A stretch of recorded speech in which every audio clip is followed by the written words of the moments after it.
Assalamualaikum warahmatullahi wabarakatuh. Alhamdulillahirabbil alamin. Wassalatu wassalamu ala asrofil anbiya'i wal mursalin wa ala alihi wa ashabihi ajmain. Amma ba'du.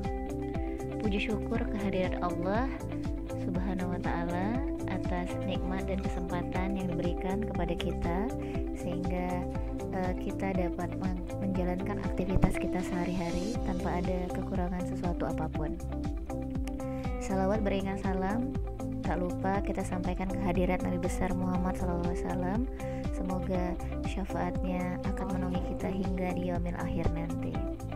Yang saya hormati Bapak Dr. Haji Ali Arifin MM dan yang saya sayangi teman-teman program Doktor Ekonomi Syariah UIN Sunan Ampel Surabaya. Baiklah, adapun judul presentasi saya hari ini adalah pengaruh COVID-19 terhadap empati masyarakat Indonesia. Ini merupakan tugas kuliah untuk mata kuliah Ekonomi Syariah Interdisipliner dengan dosen pengampu Bapak Dr. Haji Ali Arifin MM dan saya sendiri Dian Alasta Selian. Latar belakang masalah. Pada akhir tahun 2019, dunia internasional dihadapkan pada permasalahan baru, yaitu munculnya penyakit yang dibawa oleh virus yang bernama coronavirus atau COVID-19. Coronavirus merupakan keluarga besar virus yang menyebabkan penyakit pada manusia dan hewan. Pada manusia, biasanya menyebabkan penyakit infeksi saluran pernapasan, mulai flu biasa hingga penyakit yang serius seperti MERS dan SARS. Kemudian diberi nama Severe Acute Respiratory Syndrome Coronavirus 2 atau SARS-CoV-2 dan menyebabkan penyakit Coronavirus Disease 2019 atau yang biasa disingkat COVID-19. Tentu saja banyak korban jiwa yang diakibatkan oleh virus corona ini. Melansir data dari laman Worldometers, pada hari Senin tanggal 8 Juni 2020 sudah ada 7.080.534 kasus virus corona yang telah dikonfirmasi di dunia. Dari jumlah tersebut terjadi 405.048 kematian dan 3,4 juta pasien telah dinyatakan sembuh. Hingga kini tercatat 3,2 juta kasus aktif virus corona di dunia. Dari angka tersebut, 3,2 juta berada dalam kondisi ringan dan 53.663 pasien dalam kondisi serius. Adapun jumlah kasus terbanyak masih dicatatkan oleh Amerika Serikat. Sedangkan untuk Indonesia, 8 Juni 2020 per 8 Juni 2020 terdapat 32.033 kasus positif, 10.904 sembuh, dan 1.883 orang meninggal dunia. Pandemi ini banyak menimbulkan permasalahan-permasalahan sosial yang baru, di antaranya kelangkaan alat-alat kesehatan yang berakibat pada mahalnya alat-alat kesehatan tersebut. Pemutusan hubungan kerja di perusahaan-perusahaan swasta yang berakibat pada meningkatnya angka pengangguran dan bertambahnya jumlah penduduk miskin di Indonesia. Penurunan pendapatan pelaku UMKM atau pelaku usaha kecil karena kebijakan pemerintah untuk melakukan PSBB, pembatasan sosial berskala besar guna menekan penyebaran virus ini juga mengakibatkan aktivitas ekonomi tersendat dan berdampak pada hilangnya sumber-sumber pendapatan masyarakat. Dan masyarakat miskinlah yang paling merasakan dampak sosial COVID-19 ini. Nah, di sini ada empati. Empati setiap individu adalah salah satu variabel penting dalam mengurangi pengaruh negatif pandemi COVID-19 ini. Empati dapat mengurangi permasalahan ekonomi ataupun permasalahan sosial yang terjadi. Empati dapat membantu masyarakat Indonesia dalam menjalani permasalahan-permasalahan yang timbul, sehingga dampak pandemi ini tidak membuat masyarakat menderita dalam menjalani kehidupan sehari-harinya. Empati juga berperan sangat efektif dalam mencegah penyebaran penyakit ini terus meluas. Berdasarkan latar belakang tersebut, maka tulisan ini ingin melihat bagaimana pengaruh COVID-19 terhadap empati masyarakat Indonesia. Do you know what empathy is? Empathy stand in someone's shoes, hear what they hear, see what they see, feel what they feel. Empati adalah keadaan mental yang membuat orang merasa dirinya dalam keadaan, perasaan, atau pikiran yang sama dengan orang lain. Dalam istilah lain, empati dapat diartikan sebagai kemampuan untuk menyadari diri sendiri atas perasaan seseorang, lalu bertindak untuk membantunya. Berikut ada kisah yang sangat apik dari Khalifah Umar bin Khattab dan janda tua. Ini kisah tentang empati Khalifah terhadap rakyatnya. Suatu malam, Khalifah Umar mengajak seorang sahabat bernama Aslam untuk mengunjungi kampung terpencil sekitar Madinah. Langkah Khalifah Umar terhenti di dekat sebuah tenda lusuh. Suara tangis seorang gadis kecil mengusik perhatiannya. Khalifah Umar lantas mengajak Aslam mendekati tenda itu dan memastikan apakah penghuninya butuh bantuan. Setelah mendekat, Khalifah Umar mendapati seorang wanita dewasa tengah duduk di depan perapian. Wanita itu terlihat mengaduk-aduk bejana. Setelah mengucapkan salam, Khalifah Umar meminta izin untuk mendekat. Usai diperbolehkan oleh wanita itu, Khalifah Umar duduk mendekat dan mulai bertanya tentang apa yang terjadi. "Siapa yang menangis di dalam itu?" tanya Khalifah Umar. "Anakku," jawab wanita itu dengan agak ketus.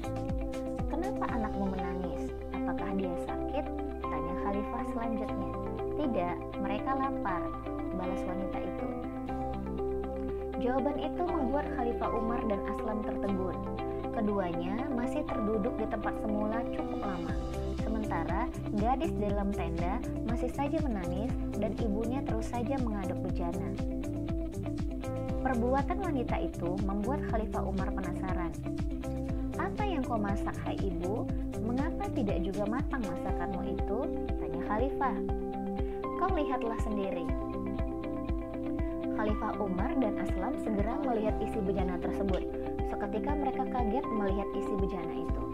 "Apakah kau memasak batu?" tanya Khalifah Umar dengan tercengang. "Aku memasak batu-batu ini untuk menghibur anakku." Inilah kejahatan Khalifah Umar bin Khattab. Dia tidak mau melihat ke bawah, apakah kebutuhan rakyatnya sudah terpenuhi atau belum, kata wanita itu. "Lihatlah aku seorang janda. Sejak pagi tadi aku dan anak-anakku belum makan apa-apa. Jadi anakku pun kusuruh berpuasa, dengan harapan ketika waktu berbuka kami mendapat rezeki. Namun ternyata tidak. Sudah maghrib, tiba, makanan belum ada juga. Anakku terpaksa tidur dengan perut kosong. Aku mengumpulkan batu-batu kecil, memasukkannya ke dalam panci dan kuisi air. Lalu batu-batu itu kumasak untuk membohongi anakku dengan harapan dia akan tertidur lelap sampai pagi. Ternyata tidak. Mungkin karena lapar, sebentar-sebentar dia bangun dan menangis minta makan," ucap wanita itu. "Namun apa dayaku? Sungguh Umar bin Khattab tidak pantas jadi pemimpin. Dia tidak mampu menjamin kebutuhan rakyatnya," lanjut wanita itu. Wanita itu tidak tahu yang ada di hadapannya adalah Khalifah Umar bin Khattab. Aslam sempat hendak menegur wanita itu, tetapi Khalifah Umar mencegahnya. Khalifah lantas menitikkan air mata dan segera bangkit dari tempat duduknya. Segeralah diajaknya Aslam pergi cepat-cepat kembali ke Madinah. Sesampai di Madinah, Khalifah langsung pergi ke Baitul Mal dan mengambil sekarung gandum. Tanpa memperdulikan rasa lelah, Khalifah Umar mengangkat sendiri karung gandum tersebut di punggungnya. Aslam segera mencegah. "Wahai Amirul Mukminin, biarlah aku yang memikul karung itu," kata Aslam. Kalimat Aslam ini tidak mampu membuat Umar tenang. Wajahnya merah padam mendengar perkataan Aslam. "Aslam, jangan jerumuskan aku ke dalam neraka. Kau akan menggantikan aku memikul beban ini. Apakah kau mau memikul beban di pundakku ini di hari pembalasan kelak?" kata Umar dengan nada tinggi.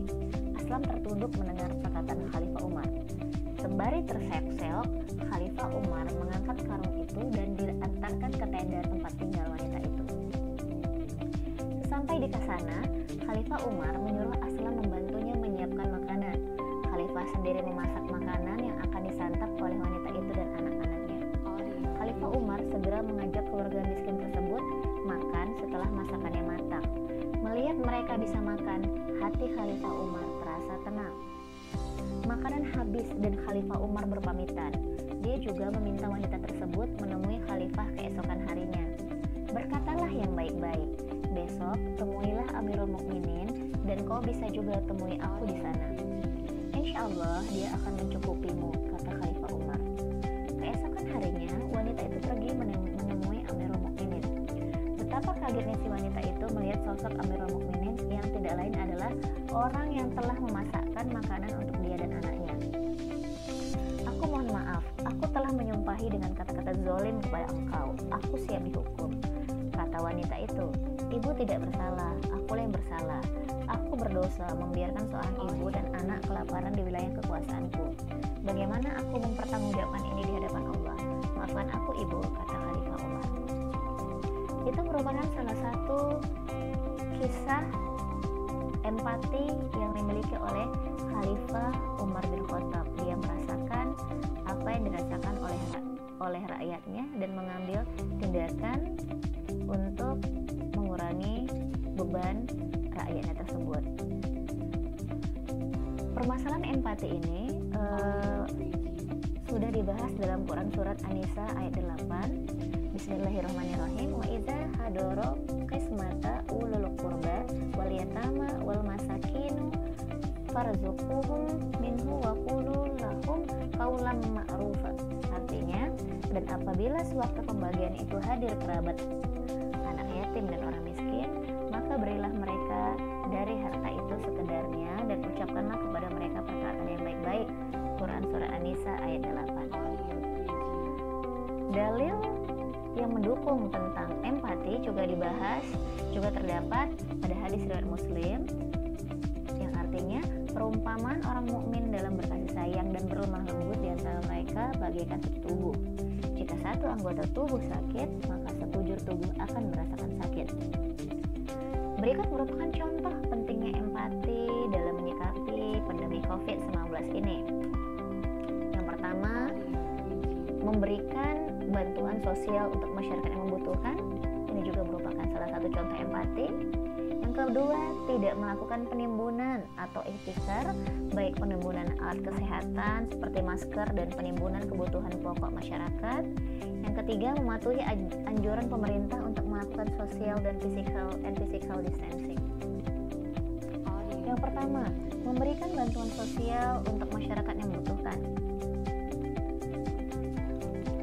Kepedulian terhadap sesama dengan memberikan bantuan sosial bagi masyarakat yang membutuhkan adalah salah satu perwujudan dari empati. Ekonomi Islam sangat memperhatikan terhadap keadilan distributif ini. Hal ini teraktualisasi dalam filantropi, ziswaf, zakat, infak, sedekah, dan wakaf. Pemberian bantuan sosial yang biasanya berupa sembako dan uang tunai ini dapat mengurangi dampak negatif dari pandemi COVID-19 ini. Masyarakat miskin akan sangat terbantu. Hal ini dikarenakan banyaknya pemutusan hubungan kerja yang terjadi selama wabah ini. Pelaku-pelaku ekonomi kecil pun sangat terdampak dikarenakan mereka tidak dapat melakukan aktivitas seperti biasanya. Hal ini berakibat pada hilangnya mata pencaharian sehari-hari dan ketidakmampuan dalam memenuhi kebutuhan rumah tangga. Yang berikutnya, contoh empati yang sangat diperlukan dalam menghadapi kasus COVID-19 ini adalah tidak melakukan penimbunan atau ihtikar. Allah Subhanahu wa Ta'ala melarang setiap kegiatan ekonomi yang mengandung unsur kezaliman di dalamnya, di antaranya penimbunan atau ihtikar. Penimbunan atau ihtikar ini sangat merugikan konsumen disebabkan akan terjadi kelangkaan terhadap suatu barang dan terjadi peningkatan harga terhadap komoditas tersebut. Tidak melakukan penimbunan atau ihtikar merupakan suatu bentuk empati dalam menghadapi pandemi COVID-19 ini. Kemudian, melakukan anjuran pemerintah untuk melakukan social and physical distancing, mematuhi anjuran pemerintah untuk melakukan social and physical distancing. Anjuran pemerintah ini tentu saja bertujuan untuk mencegah penyebaran COVID-19 semakin luas. Tindakan ini akan mengurangi masyarakat yang terinfeksi virus yang telah memakan banyak korban jiwa ini. Tindakan ini juga sebagai bentuk empati terhadap garda terdepan COVID-19, yaitu para dokter, perawat, dan tenaga medis lainnya. Mereka telah berjuang tanpa mengenal lelah dan banyak juga yang telah menjadi korban. Baik, kesimpulannya, terjadinya pandemi COVID-19 ini menimbulkan beragam dampak, tak hanya dampak negatif. Pandemi ini juga mempunyai pengaruh-pengaruh positif dalam kehidupan bermasyarakat, seperti dalam hal mengasah empati masyarakat. Masyarakat yang memiliki ekonomi lebih baik menjadi memiliki kepedulian dalam hal merasakan penderitaan masyarakat miskin, turut serta merasakan apa yang dirasakan orang lain, dan memiliki tanggung jawab untuk menolong sesama adalah wujud dari esensi empati yang sesungguhnya. Baiklah, sekian saja.